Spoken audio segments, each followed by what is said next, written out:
The Buy Kenya, Build Kenya initiative is driven by an overriding objective that its successful implementation will encourage the consumption of locally produced goods and services, as the desire to run a successful business is palpable to any serious entrepreneur. I want to inform you that the Ministry of Health has confirmed the first coronavirus case in Kenya. Friday, 27th March 2020, there will be a daily curfew from 7 p.m.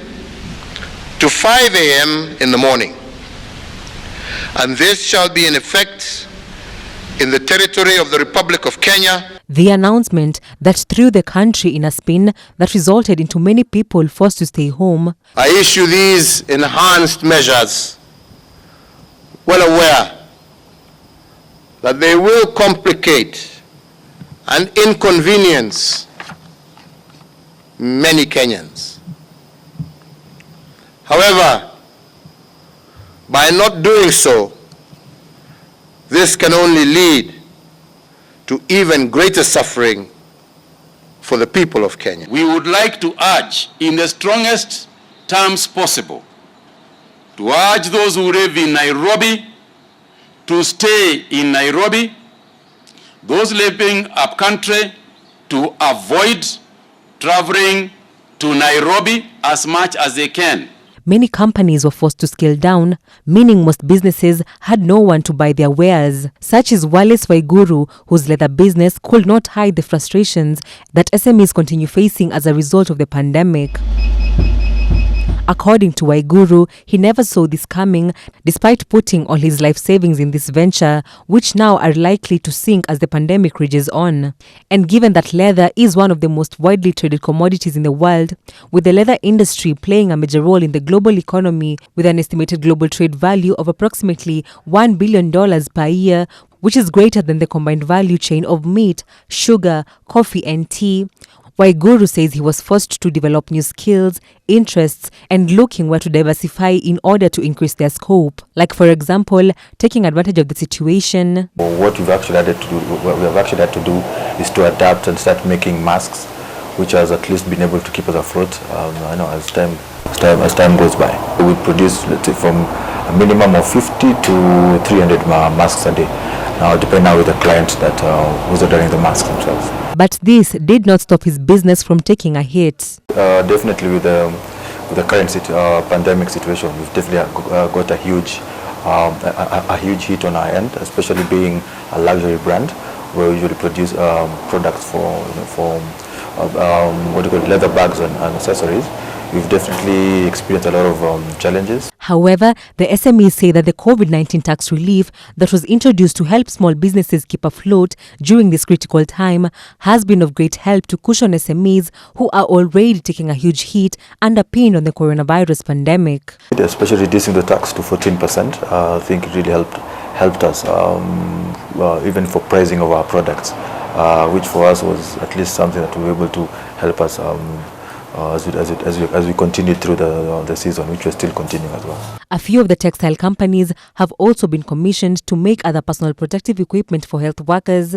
But these young people in a neighborhood backyard in the outskirts of the city, they too can make a living as they gathered new skills in order to survive in the midst of the pandemic. Also, of course, people are not leaving their houses at first, so that also did affect our income, and we tried to do the home services. We tried to provide services at home, but still that was an issue because now people felt like they're welcoming a stranger into their house during the COVID period, which is also still an issue.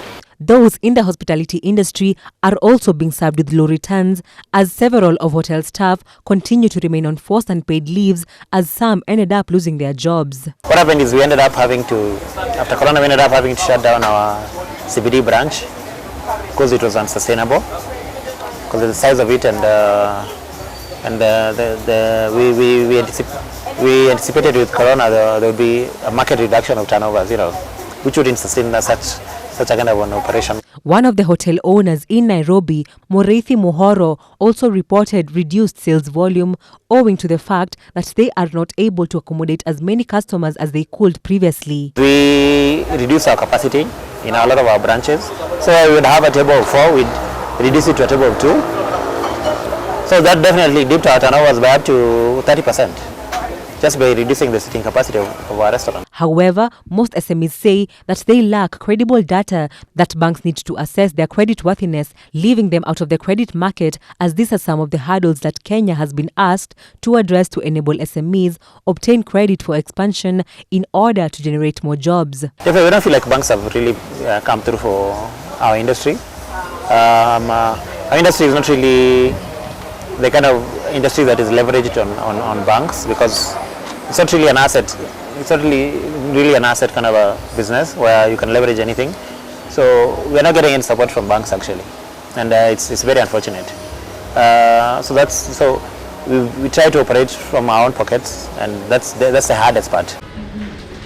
Beauticians have also joined the list of business owners who have suffered great losses, as their tools of trade were downed as they wait for the pandemic to pass and wait for a better tomorrow. I don't see a situation where you could have been doing business during this period and not come out better for it. So I don't want to look at it as a waste. I want to look at it as an opportunity to have done better and be better. That's how I'm choosing to look at it. And obviously we expect like next year will be a lot better financially, especially financially. Unfortunately for Marianne, some of the measures put in place by the government resulted in a drastic drop of customer turn-up, as they could not offer their services due to the curfew time. There's a significant amount of clients that come to the salon after work. So you'd find that if someone was even available to come, because also there was the issue of availability, they couldn't get their hair done or their nails done because the time was not enough. So yes, there was a very significant, like it affected us, especially curfew. Curfew really affected us. On the other hand, some of the businesses have been started by entrepreneurs who have seen a gap and chose to cash in the midst of a pandemic in order to make ends meet. For sure, it created an awareness and the believability of us believing in as Kenyans be able to produce the products, produce our own products locally, which I feel is something that will definitely grow, because people now are aware and confident that we're able to produce product that is of high quality as compared to what we import. I think also what also happened was we were able also to improvise on the different materials that we were using, that maybe we were importing, to see how we can get what is locally available.